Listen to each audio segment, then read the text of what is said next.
darling, tell me when. Dun, dun, dun, dun, dun, dun, dun. Yun. Nandiyan pa yung tag price. Talaga, alam mo, yan ang mga tatak Ilocano na may tag price pa rin, no? Yan. Oh, ito na guys. Ito na guys. Yung mga hindi masyadong natuwa sa singing talent natin, sana naman medyo matuwa tayo ng konti. Dito sa diskusyon natin today. Ay, naku, ang dami natin pag-usapan kanina. Kakatapos lang natin mag-gym and all, biglang ang dami natin kabardaguls. Hindi kasi guys, napasalitan na talaga ako. Medyo ano na yun. Okay, ganito. Kahapon, nag-comment na tayo dito ukol sa ano, di ba? Ukol sa the whole drama with the mom and all of that. And sorry, I didn't should have checked yung sinabi niya. Akala ko yung banking details lang sinabi niya sa Vito Cruz ba or something like parang dun. Pero kung ano nang sinabi. But anyway, just to be fair, ito guys, just to be fair, ako, pag feeling ko, may sinabi ako, tapos I didn't have the full context, I'm willing to balikan yan. So anyway, kahapon, may mga nag-send sa akin, nag-forward sa akin ng mga information and all of that. So nang double check tayo ulit. Alright, again I'm not trying to enter the thing because galit na galit ako sa nangyari ngayon at marami tayong post kanina. Uh, again, sana hindi magalit si hindi ito Tito Boy, OG, Sir Noel. Love na love ko kayo. This is not meant against anyone. I just said in general na ayoko yung minsan yung showbiz culture natin, 'di ba?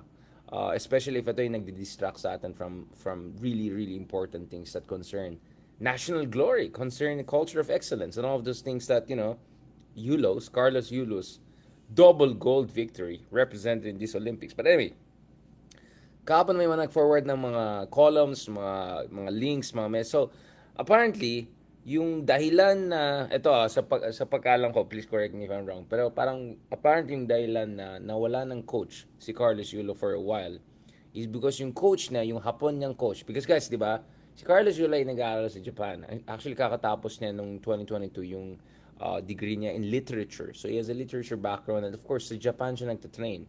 He's really I mean, of course, galing siya sa Pilipinas, dito siya nag-train. Pero yung at the highest level niya talaga, he owes a lot. We owe a lot to Japan, alright? And his coach. So yung coach pala niya, medyo nainis dahil distracted daw siya dito sa kanyang, minamahal sa buhay. So ang pinili niya, yung minamahal niya sa buhay, hindi si coach. So actually, kaya palang nawala siya ng coach. At doon yata nag-panic mode yung kanyang nanay. But anyway, of course, this is not to ayoko mag-attorney fortune na masisisi mo rin ba yung media na I mean to begin with, like how I wish the mom didn't come out and shared all of that, you don't wash your dirty linen in the public and all of that, given na yan. But anyways, ang point ko lang, akala ko tapos na yan, last night na yan, okay, sige, I look at the context. Nung una, disappointed ako sa isang site, pero nung nagbasa pa ako ng more, parang medyo nagkaroon ako ng understanding. But nevertheless, I still stand by my argument na hindi ito yung tamang panahon na mag-air out ng mga private affairs or matters. And guess what? Over the past 12 hours, talagang na-confirm yung concern ko. Talaga na ito ang i-juice out talaga yan. Kukuyugin talaga ng mga tao yung mga ganitong bagay. So throughout the day, halos lahat ng platform na pumunta ko, all the news is not only about Carlos Yulo, pero yung mga reposta nila, yung mga responses sila, tapos si Carlos parang nakisama pa. Honestly, I didn't watch the videos. Parang sabi ko, I don't wanna get into this. Parang ayoko na, I just wanna respect this guy's private life. And honestly, I'm not happy with how things are turning out because ang conversation natin dapat guys ngayon is yung road to glory ni Carlos Yolo. Yun ang unang-una.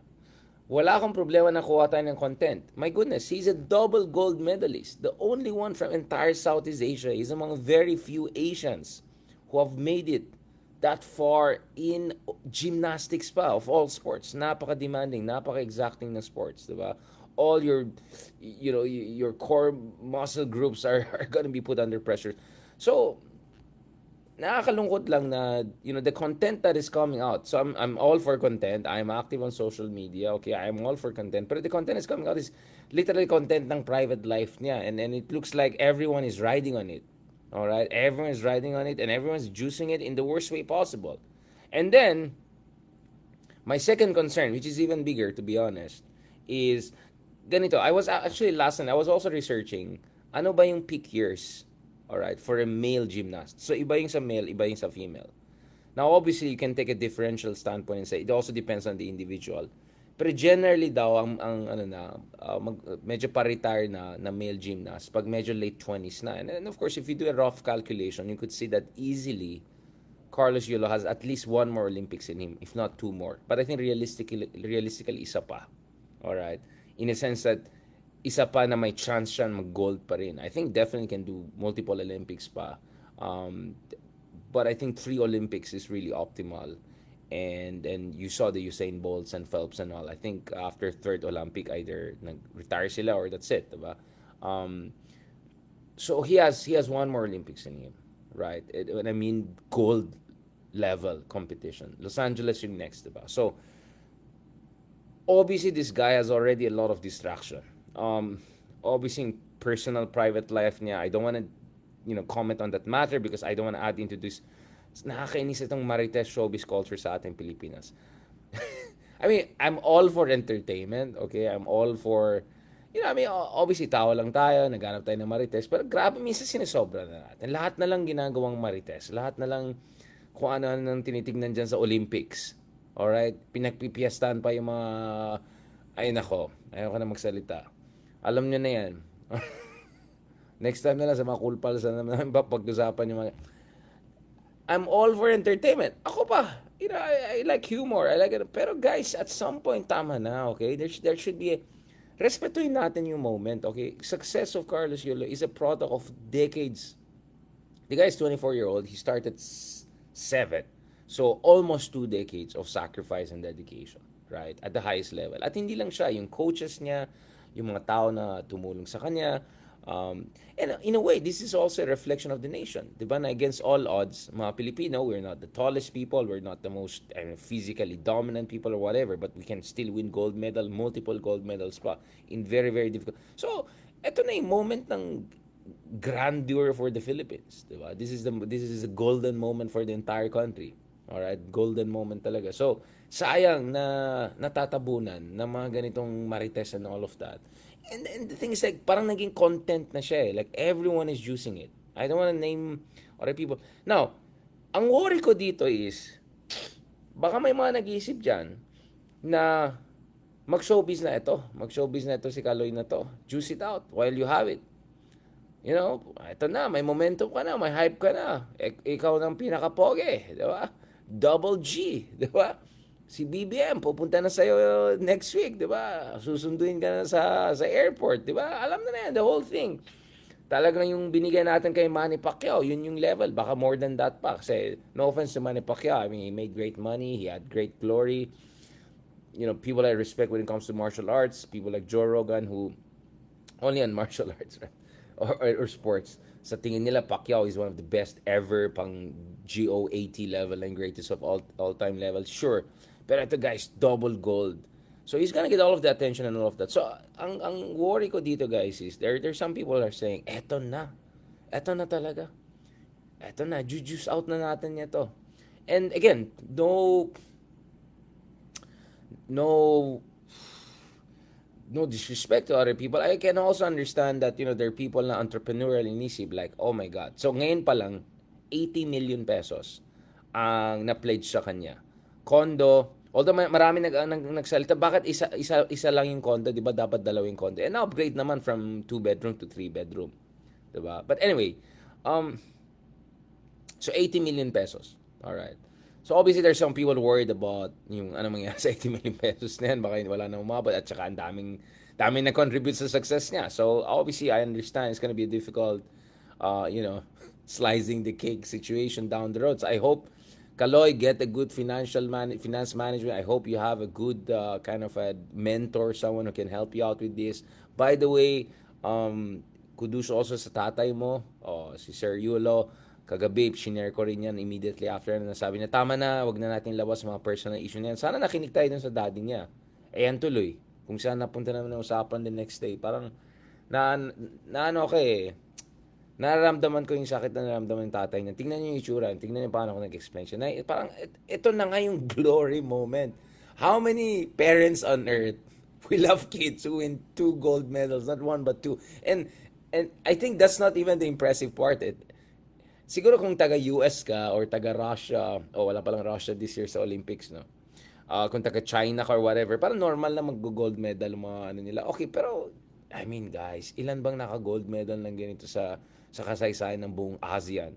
Hindi lang sa Pilipinas, di ba? So naiintindihan ko yan. But ang worry ko dito is there are a lot of people also looking at, my goodness, imagine, at immediately ito yung pledge pa lang sa kanya, house and lot, condo, I don't know, lifetime JT Manukan, Vikings, whatever, di ba? But for sure, the real deal will be mga advertisements, commercials, endorsements. Ang dami ko nakita ng mga ganun. Like, yung mga, alam mo yung mga Milo commercials ni Caloy. Ay, gumagana pala yung mga ganun. Ay, gumagana. So you can imagine, guys, practically every multivitamins, practically every, I don't know, anything that pretends to be good for your health and strength and muscle, baka kasama pa yung mga alaksan, yung mga gano'n, di ba? Lahat yan pipila na ngayon sa kanya. So if you're gonna be manager of this person, imagine, kahit yung cut mo is 10 to 20%. Although, ano sabi niya sa Verano, may mga umabot pa ng 40%. Although narinig ko yung isang araw, parang dalawa-dalawa pa yung manager mo. But anyway, kahit ang cut mo 10%, right? Imagine, ang laking pera yan, di ba? So I can see na there are many entrepreneurial people. I'm not saying necessarily from the outside. We're saying, eto na, let's juice it, diba? Not to mention, of course, marami rin mga social media savvy people na pumapaligid sa kanya. Na they're also looking at opportunities to juice it and, I don't know, may get 10 million additional followers. And with 10 million additional followers comes also, di ba? Ngayon kasi hindi lang mga celebrities at saka mga big time ang nag-endorse. Nag-endorse din yung mga tao kung malaking following mo online, di ba? They're the new celebrities. In fact, ang chismis sa akin, mas malaki pa yung TF ng mga influencers kaysa mga artista at saka journalists. Well, journalists, mga kawawa sa Pilipinas yan. Pero, sabi, ay, mas mura pa yung celebrity, mas mahirap pa yung mas mahirap pa yung mga influencers. Tapos may mga ano pa sila may mga agent din sila na malaki din cut. But anyway, I'm just telling you na I think a lot of people are looking at him and they're literally seeing gold. Right? Literally seeing gold. Hindi lang yung gold na gold medal, ibang ginto na nakikita nila. Alright? Talagang Taliano level. Okay? So, ito yung worry ko, guys. Ito yung worry ko. Hezekiah, don't worry, guys. Pag-usapan ko si Team Waltz. May kaka-tweet ko lang on that. But as a Filipino, let me first comment on the state of affairs in this country before we get to, in my opinion, the best news coming out of the US so far. The only one good news this year is, my God, probably this guy is the best ever to run for second highest, and who knows, maybe one day Tim Walz could be the president. Listen to his interview with Ezel Klein. Pag-usapan natin, but let me just finish on Yulo and then we'll go to Tim Walz. Don't worry about that. I want to also talk about a little bit about Isko and what's happening in Manila.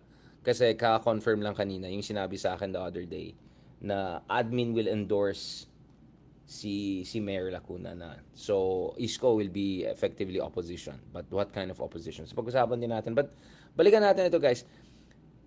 Ang sinasabi ko, guys, is let's not cheapen the moment.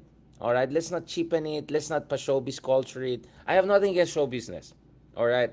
In a way, if you work in the media, even if you're a journalist or something like me, in a way, we're related to showbiz. I have good friends in the show business. Whether it's Tito Boy, whether it's Noel, whether it's si OG, we had him here on our show. Pinag-usapan natin lang yan. So, I have nothing against the show business. And the show business, I think, there's so much money and power and influence there. So, I don't think they lack anything. So, sana lang, guys, please lang, okay, I understand the hype, the euphoria, the whatever, and and Caloy, whatever state of mind he is, I hope sooner than later he gets back to business, meaning prepare for the next Olympics, and obviously along the way a couple of world championships, not to mention Asian Games. We need him for Asian Games. I hope he gets like 5 gold medal for us in Asian Games. We need that. Kasi hirap na hirap din tayo sa Asian Games Southeast Asian Games, medyo malakas naman tayo doon, but who knows, diba? We can probably do even better there. But Olympics, sir, please, we need you in Olympics 2028. We really need you. And speaking of that, EJ, my man, super respect sa'yo. Just to put things into context, si Duplantis, diba? Nakita niyo yung ginawa niya, nanalo siya kahapon. Kinahan niya yung si Turkish guy. Nagganon din siya, nagbarrel din siya no nag-gold siya. Ibang klase, no? Imagine mo, sabi nga ni Ferrari, no one remembers the number 2, di ba? Sabay ngayon, pati yung mga ibang gold medalist, ginagaya siya para sumigat. Pero ito, so actually, EJ was not only against him, he was against a new world record. So last night, this is like around 4 a.m. because I was still checking until 2 a.m. Ganun. A new world record was broken, 6.25 if I'm not mistaken, right? Please correct me if I'm wrong. So, respect kay EJ, he was really up against a monster. I mean, this is like next level Super Saiyan 4 ang nangyari. So, congratulations kay Duplantis for breaking a new world record, man. And like, man, woo, ganyan pa siya, di ba? So, congratulations to you, but congratulations also to EJ. He went from number 11, the Auto Olympics, to number 4, and I think 0.5 or 1 yung nadagdag sa kanya, di ba? Dun sa kanyang jump. So, konti na lang, guys, ha? Konti na lang. Of course, I feel a bit, okay, he's ranked number 2 right now in the world. At dun sa World Championship, dikit siya kay Duplantis, right? So, obviously, I understand yung pain niya na hindi siya nag-medal. Nag-number 4 siya, eh. So, he was just there. Just there, di ba? Just short of that. Pero grabe kasi si Paring D. Si Paring D talaga, wow, man. Parang Michael Jordan siya, eh. He's like generational talent. So for me, I understand na siguro si EJ, sinabi na, okay, gold, fine. Sa kanya na yan, okay. New world record. Pero, man, malapit na talaga eh. Isa na lang. So, ang gusto ko mangyari sana, si Caloy and EJ will be the flag bearers for our next Olympics naman. At eto na talaga, both sila mag-gold sana. Yun talaga, guys, ang hinahanap ko talaga. This is really what I'm looking forward to. So, I understand marami gusto mag-juice out. Kaya you check it today, I expressly avoided posting anything about Caloy. Kasi I was posting something on TikTok and all. Tapos sabi ko, parang wala na pumapansin sa politics. Kasi lahat pumapansin dun sa di ba? Dun sa drama ng buhay na. Tapos, interesting, I saw very nakakatawa yung nakita kong may kalendaryo nakita. Parang Marites calendar. 'Di ba? Parang January, si ganito. January, sino ba? Si Baste, whatever. Parang January ganito. Tapos, February, kunyari si Sarah. 'Di ba? Nung nag-resign, kunyari, 'di ba? Tapos ano yung bumibenta ng pares na sumikat? Yung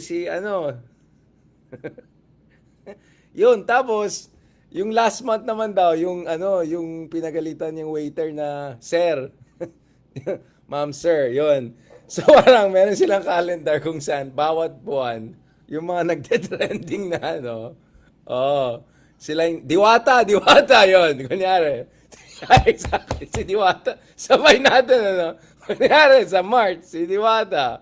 Sa July, si Sir. Ma'am Sir, yan. Kunyari, si Sarah, ganun yan eh.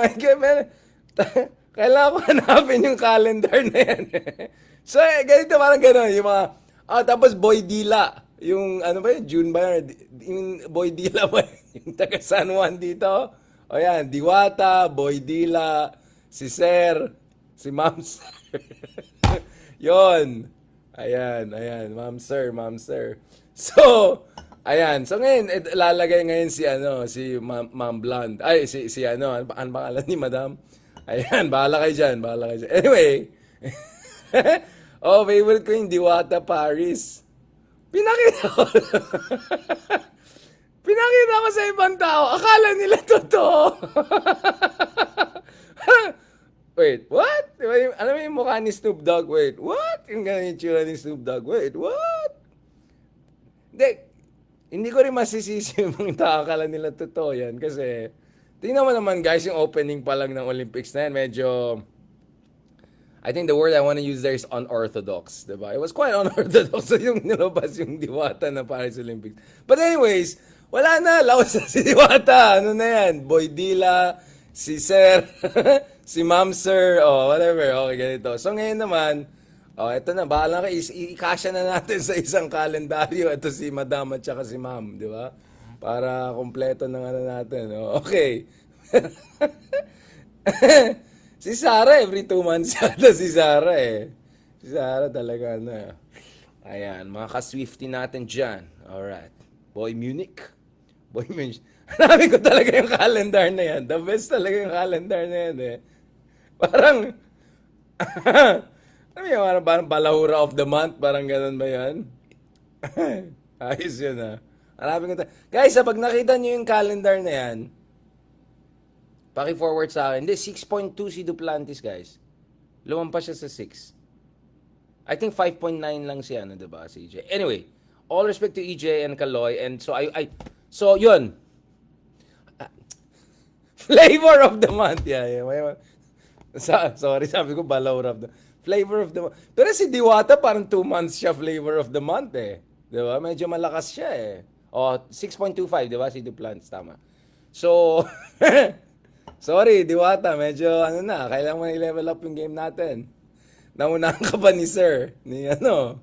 Ayan. Yes, 6.25. New world record niya. Talaga, ibang klase, 'di ba? Yung kalaban mo, nag-set pa ng new world record. I mean, grabe, next level talaga si, ano eh. Tapos nag-Turkish style pa siyang gano'n, di ba?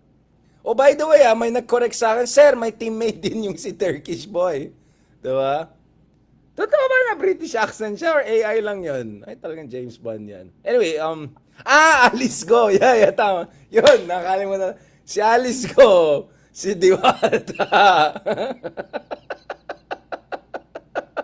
Si Boy Dila, si Sir, si Ma'am Sir, yan. Tapos Sarah yata yung medyo nag-overlap sila ni Sarah. Tapos ngayon ito na. Bahala na kayo dyan, flavor of the month. Pero, hindi, wala si Buljak. Nahirapan siya, laos na yan. Wala nang nangyawala dyan. So people understand where I'm coming from, di ba? Next daw si Harry. Uy guys, by the way talagang so pinakamalakas natin So dun sa YouTube natin, ang 2 strongest performing videos natin so far this month. Yung isang LGO politics na pag-usapan ko shortly, dikit ko yan sa US din don't worry. Balikan natin si Team Walls. And then yung isa is yung kay tawag doon. Ito kay Harry Roque.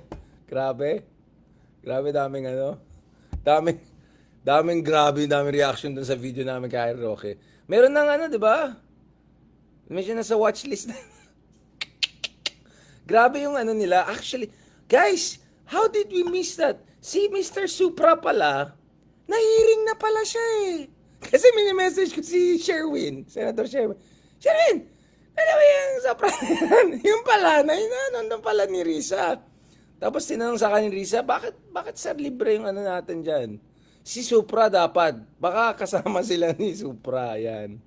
Si Supra at saka si Pwede naman yung flavor of the month, dalawa, diba?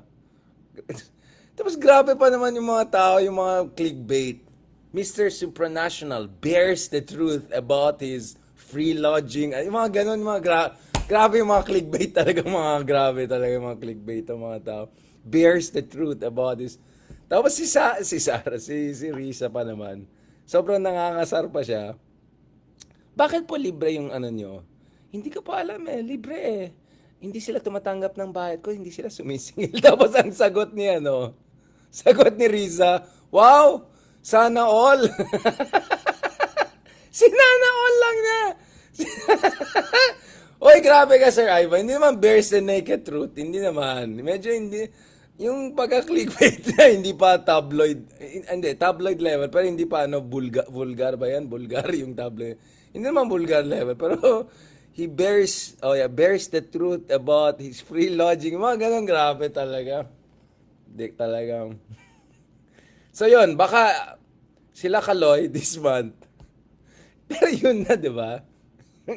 Kaysa maging flavor of the month yung gold, ang flavor of the month tuloy nag-aaway na dalawang di ba? Si Mama tsaka si Pero ay nako, yung mga bears the truth. Talaga grabe talaga mga tao. Naalala ko yung mga ay hindi ko na sabi baka ma-cancel tayo. Wag na, may mga Robin Padilla na wag na. Wag na. Parang nasa Cool Pals vibes pa ako. Papamak tayo dyan, pare. Anyway, yeah, so please. Mahal na mahal ko kayo, yung mga kaibigan natin sa showbiz, but please, tigilan nyo na to si Carlos ha, yung mga gusto mag-manager sa kanya ha, yung mga ganun, I mean like, okay, okay, sige, I'm all for the guy making hundreds of millions of pesos, he deserves it, kasi, makano bang kinikita ni Pacquiao sa isang boxing match lang dati? 50, 80 million, ano yan, ilang billion pesos yan? 4 billion pesos, 5 billion pesos, isang ano lang. So, 80 million pesos compared to what he's bringing to the country, guys. Compared to the glory he's bringing to the country, I'm sorry, he deserves way more than that. So, wala akong problema. I want Caloy to enjoy his life and gusto ko solve na siya, intergenerational wealth. Pero I hope as soon as possible, ibalik na siya ulit sa ano, keep him in Japan and make sure sa Japan siya mag-train and sa Japan he'll get the best focus treatment. And yung talaga mag-zen talaga siya and concentrate siya. Because I truly believe he has one more in him. Sir Hagay, si Sir Jose Marichan, meron na siyang month every year, di ba? Given na yan. Given na yan every year. So, hanggang November lang yung contention. Alright, hanggang November lang yung contention. Pero iba yung list na kay Sir eh. Siya yung loved of the month. Iba yun. Baka naman, doon tayo sa list na yan balang araw, 'di ba? Sa mga flavor of the month in a good way. Pero ito yung sinabi kong list, para medyo may pagka-notorious list to eh. So, oo, sana balik na siya sa Japan. Huwag na siya mag-ano. Yeah, dadaan siya dito. For sure, he's gonna be on front page of all the magazines. Okay na yan. But after sana 2-3 months, back na sa ano. Kasi sir, once in a lifetime lang mayroon tayong ganitong talent. Once in a generation lang. Kumbaga, siya yung Duplantis natin. 'Di ba? Once in a lifetime lang magkakaroon ka ng Duplantis sa pole vault. But I still believe EJ has a good shot at least at silver next Olympics. Ang ganda ng improvement niya. Yun lang, medyo nakapos siya ng konti pero kayang-kaya niya yan. Alright? Anyway, going back to the Philippines and local politics and US politics, idikit natin ng konti yan. Just very quickly about this, no? So, na-confirm na kanina yung sinasabi ko the other day na ang Lakas CMD party ni Romualdez administration is gonna support Mayor Lacuna, no? The current mayor of Manila will be supported by the administration. And from my understanding, hindi rin kasama sa ISCO sa Senate slate ng administration. And it looks like decidido talaga siya tumakbo bilang mayor. And based on the Okta survey, he has close to 70% favorability. But, I don't know. First of all, why would the admin support an incumbent if talagang walang chance yung incumbent na yan? So I don't think the admin is just being ridiculous here. Baka naman the field is more competitive than that. I don't know. I have to see more surveys before I can make a decision. Obviously, I would say Isko is a favorite. But is he like that prohibitive favorite? Is he gonna stay prohibitive? I don't know. Tanungin ko si Mark. Baka mamaya gusto niya ba interview natin. But I don't know. But I don't know why the Lakas CMD and Romualdez and all will rally behind the incumbent kung wala talaga siyang chance. And then at the same time, when it comes to Isko, ganito na lang, sir. I just hope you stay independent. You can do it on your own. Obviously, ayaw mo naman yung mga dilawan. Di ka join sa... Obviously, di ka rin sisali sa mga makabayan, ganun. Just be independent, sir. Alright? And kung may mga, mga company, stay away. Just do your own thing. I think Isko can win on his own. He can be independent. I just hope walang bahit na na hindi siya kasama dun sa Senate slate na admin or whatever. I don't know. I think realistically for Isko, if you wanted to run for Senate, he should have been on the slate of the admin. Because tama yung sinasabi ni Sonny na if you're part of admin, at least 5 to 10 points bump ka agad yan. And of course, resources, organization, and everything like that. So, I just hope walang yan. Ay nako. For me, mahabang usapan yung kay Isko and probably one day we have to sit down properly and interview what is his reading of what happened, what went wrong in 2022, how did he go from number 1 vice presidential in quarter 3 of 2021 and number 2, number 3 presidential in quarter 2, quarter 3 22, and then I don't know, mahabang usapan yan. He was not in the mood to talk about it the other year and all. Nasa Itbulaga vibes pa siya na ngayon tapos na yan. And now he's here, pasok na siya sa politics. So, I think he's got many elements to him that make him a very capable LGU leader. Um, but at the same time, I think there's certain things that he has to really assess and all. And mahalaga also how he wins.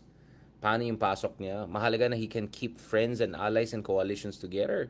Um, because no matter how talented or popular you are, if other people cannot trust you, can other people think you're unreliable, that the other people think you're all over the place or something like that, that's going to create complications later on. So I think Isco has a lot of talent there. He has a lot of good to give to Manila again, as he gave before.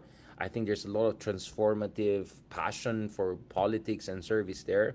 But yun lang, ang advice ko lang kay Isco is to navigate it well, and I hope walang bahid na ano kung ano with the administration, in a sense na pwede baka i-weaponize ng mga DDS or ano na yan. Alright, so I just hope. Kasi naalala ko nung panahon ng 2022 elections, I don't want to take sides there.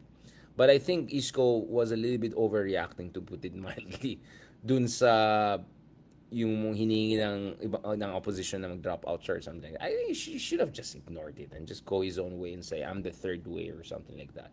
But anyway, speaking of local officials, local LGU level leaders who could be nationally competitive leaders, I've been really excited about Team Walls for quite some time. I think people are quite aware that, obviously, as everyone else, obviously Biden was no longer in a position to run for Dia's office. I have a lot of reservations with Trump, but even more with J.D. Vance, to be honest. Trump should have got a ticket that balances him. I don't think J.D. Vance is doing that. I think, if anything, J.D. Vance is the accelerator.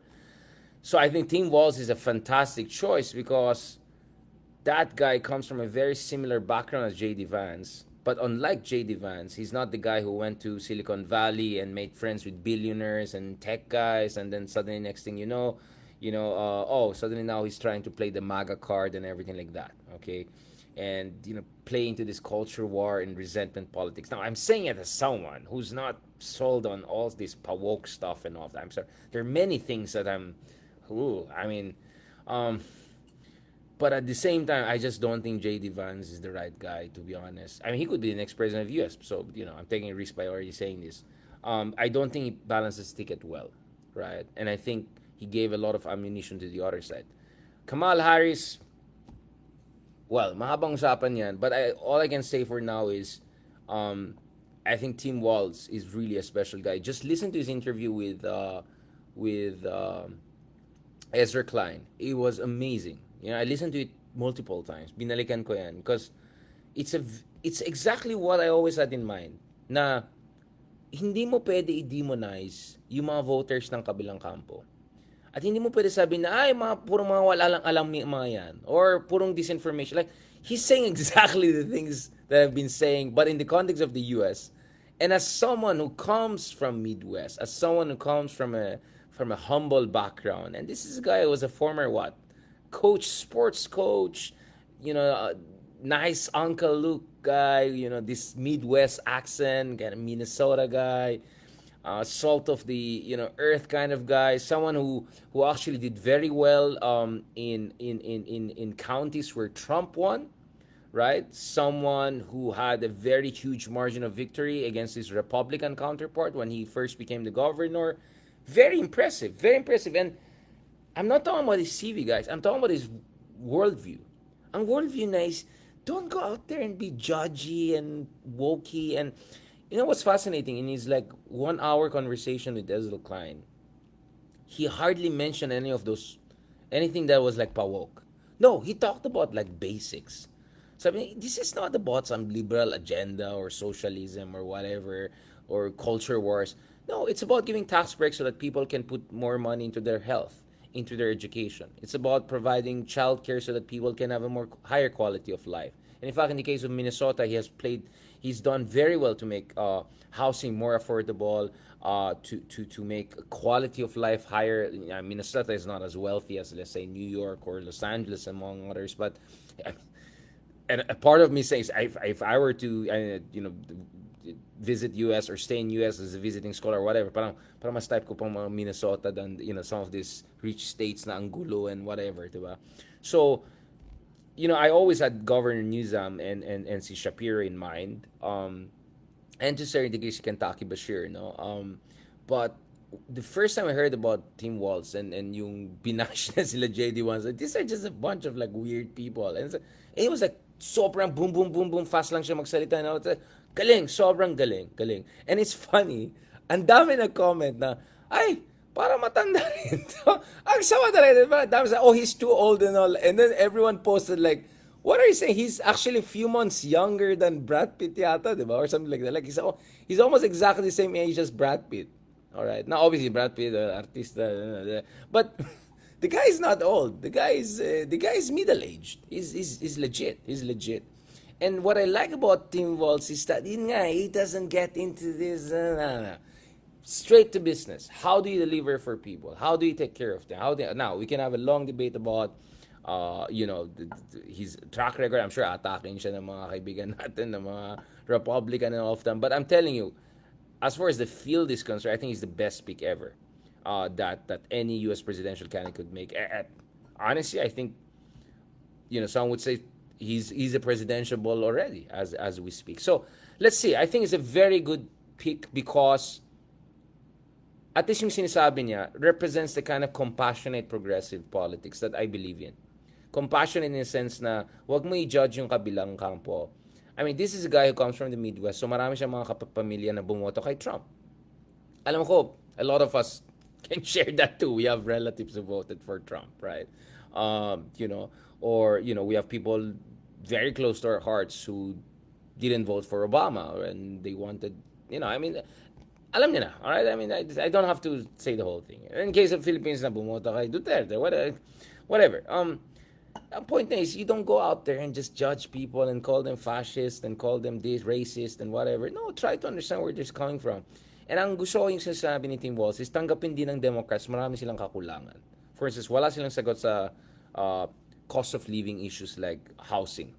Wala silang sagot sa maraming problema, right? I think the law and order issue has been exaggerated in many cases. I've been to San Francisco how many times na. There's problem dun sa center near the city hall talagang. But actually I went to a restaurant, Peruvian restaurant just nearby, kahit may mga dyan.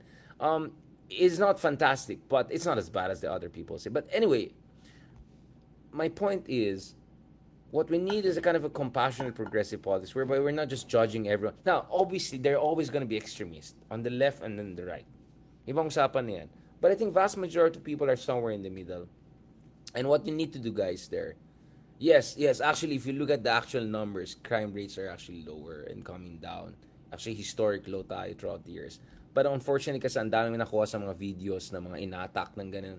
And you know how it works, eh? People don't check statistics. They check Instagram. They check like exaggerated stuff. But anyway, going back, for me, it's the sensibility that Tim Walz brings, which is this kind of compassionate progressive politics. Don't be judgy. Don't just jump onto culture wars. Don't try to just go into cancel culture and all of that. Deliver.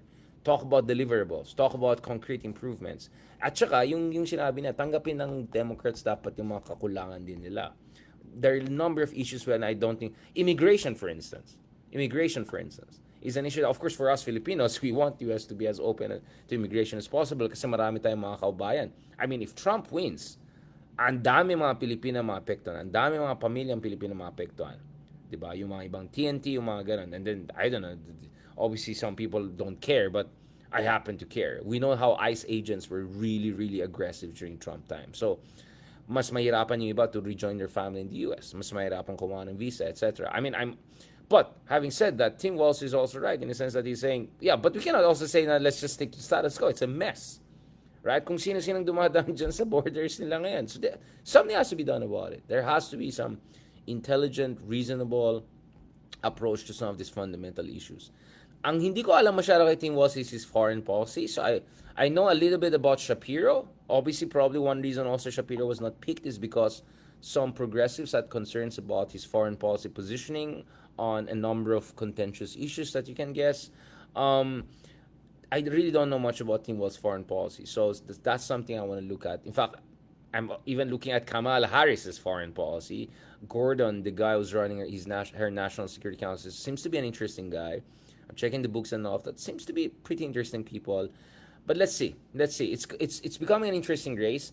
Obviously, the Team Waltz pick timing is kind of okay in a sense that the stock markets are doing very bad. Ilang percent na wala sa Microsoft? 10% na wala. Like 1,000 point down. So the economy is a bit slowing down on their concerns that the economy is not as solid as many people thought. Although for ang pagkaintindi ko sa US talaga is a cost of living issue eh. And Democrats have to have an answer about housing and some of the basic cost of living issues, and also for especially younger generation and all. So let's see. Let's see. I think Tim Walz balances his ticket very well in a sense that he's your, kind of a Midwestern. Well, he's white. He's standard in that sense. And he's a male. But he's not an old white man. He's a middle-aged white man with a lot of pragmatism and Midwestern salt of the earth sensibility that I think would be quite useful for the ticket. But this is going to be a tough race. This is going to be a tough race. It's not going to be easy for any of the sides. Some surveys say that Trump is ahead. Some surveys say that Harris is ahead. But I think in terms of electoral college, Trump is still ahead. But it's like 290 versus 258 or something like that. It's very close. Very close. So let's see how this is going to play out. Also on Trump, sobrang nagkalat siya the other day dun sa yung sa ano na. I mean, ang problema kasi kay Trump is he has to understand iba yung pagkasama mo yung singing to the choir, right? I mean, iba yung magsi-speech ka kung kaharap mo yung mga convinced na or yung mga kultum or whatever. Iba yung kung nandun ka sa medyo hostile or neutral audience. And I can say that for myself even. Like, syempre sanay ako. I'm going all around the world, giving talks, ganyan. So, minsan I have to remind myself, like, these are not, like, people there to, listen to your lecture. These are not your fans or something. These are people, like, business people who are looking for this. So, when you talk to them, that different in thought. So, very important in politics and also in career, no? To be able to switch, to realize that not all audiences are there because they're fascinated with you or they're your fans. Sometimes they're there because you have to give them something that, or actually some of them are skeptical, or maybe you need something, you're applying for a project or something that you have to convince them otherwise. So let's see. But I think it's a very great news for the race. I think of all the four, Trump, Kamala, J.D. Vance, and Tim Walz, I'll be honest, I think Tim Walz is the most interesting one. And the reason why medyo tumagal-tagal itong is my vetting process. So na background check na itong tao na to. Now, I won't be surprised in the coming days as we speak. Our Republican friends are going to throw mud and everything at him, question his statistics, exaggerate stuff in Minnesota, whatever. But I think, as far as the field is concerned, this is the best pick Kamala could make. And I think that reflects also on her leadership and the smartness of the team that she put together. On that note, thank you very much, guys. As I said, when I make comments here about the Philippines, also Waltz called for ceasefire in Gaza, so obviously progressive.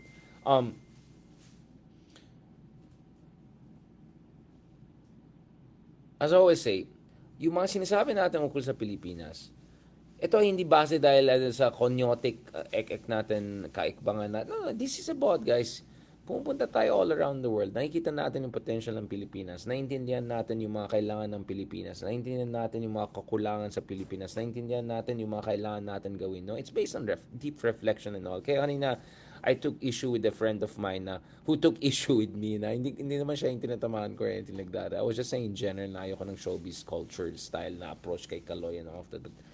But I meant in a very specific way na no, it was not a hasty, anyway, it was not a hasty generalization or anything. But and I have to remind, like, when I make comments about these things, hindi ito yung parang Tito Fortuner, Tito Montero comments, right? This is based on deep reflections. Most of the hours of the day, I'm either writing or reading or thinking, right? Even when I'm sleeping, I'm already thinking, right? So, hindi ito yung mga parang impulsive lang na sinabi ko. It comes off as impulsive because social media has a kind of impulsive emotionality to it. But many of these things pinag-isip ko na matagal. And as I always say, we need to become a serious country. And when we have talented people among us, when we have special moments and wag natin sayangin. Let's not cheapen the moment. Let's not pamarites lang moments. Let's give respect to the country. Let's give respect to our heroes. And let's give ourselves a chance Otherwise, hindi tayo siseryosohin eh. Hindi tayo Again, I'm telling you this as someone who's been giving talks at universities around the world, capitals around the world, meaning world leaders, whatever around the world. And as I say, my goal is to make sure na pag Pilipino ka, siseryosohin tayo. The same way na they're treating Singaporeans, treating, I don't know, some other people na tingin nila, oh, ito mga seryoso din. Dapat ganun din ang trato sa atin because we have the best and brightest. Except the best and brightest are not the ones who get the attention. And a lot of times the best and brightest are driven out of the country. But anyway, at least we also have great gold medalists, although sa Japan, sa Japan ka muna, Sir Caloy, ha? Huwag kang magpa-showbiz masyado, ha? I mean, mag-showbiz ka, pero nag all the way pa. After, 2028, alright? And kay Sir EJ Obena, we're very proud of you. You're the best, man. I mean, Duplantis just went Super Saiyan 5, alright? Definitely kaya mo mag-medal. Gold, it's gonna be difficult as far as Duplantis is there, but anything is possible. And you went from 11th to 4th, second at least. Very, very doable. And kudos din dun sa mga sumuporta kay EJ Obiena. I'm really, really glad to see the number of Filipinos supporting EJ Obiena. Diba? True and true. I mean, it's not like we're track and field people, diba? Let me also end on this note. Nakakatawa itong nakita kong post. Akala ko nung una, seryoso. Pero yung pala sarcastic katulad ng sabi nila, wow, nanalo tayo ng gold sa gymnastics at weightlifting. Kaya maglagay pa tayo ng mas maraming pera sa basketball and all. Galit na galit si Mark Gamboa, nag-react ka agad eh. Ay nako. No offense against the basketball. I think we did well. I think our basketball effort for Olympics was good. But if only we put, I don't know, 100th of the money we put in basketball into gymnastics, into weightlifting, into boxing, not bad. I think we're doing fine already. Into other sports, who knows? Baka makasampung gold na tayo, di ba? Or at least 10 medals every Olympics. So saludo ako sa iyo, EJ Obiena. I'm very proud of you. You have nothing to be sorry about. You have everything to be proud of. And at least, di ba? Hindi ka chichismisan for now. Sa next Olympics ka na lang magpa-marites. Alright? And Sir Caloy naman, please, wag na patulan. Wag na, ano mo na yan. Focus na, boss. On that note, nalaman ko pala si Caloy, literature graduate sa Japan. So, baka it is time to read a little bit of novels. Alright? Baka medyo ka na. Alright? Thank you very much, guys. God bless. Thank you very much. Yung mga cool pals kahapon, alam pa nila yung mga closing, guys, please support me, Deep Dive, Spotify, para 1,000 ratings na tayo. Alam nila yan, ha? Okay, nakikinig sila, sir, ha? Okay. Yan, guys. Papunta na tayo sa 700 ratings. At sana naman, medyo mag-1,000 ratings tayo para poging-pogi tayo sa Spotify at algorithm. At sana naman, medyo malapit sa 5-star out of 5-star. Medyo 4.8 na lang tayo ngayon. Kailangan natin level up para at least naman 4.9. Di naman tayo competitive, pero medyo. On that note, thank you very much, guys. And please continue to support us also dito sa YouTube. Tuloy-tuloy lang sana yung momentum natin para makamit natin mga minimum thresholds so that we can verify our accounts and get the ball rolling. Thank you very much sa lahat ng mga kameta natin, whether you're Team BBM, Team DDS, Team forget about labels for a while. Mag-Team Waltz tayo. This is about nation building. Thank you very much. God bless. Talk to you soon.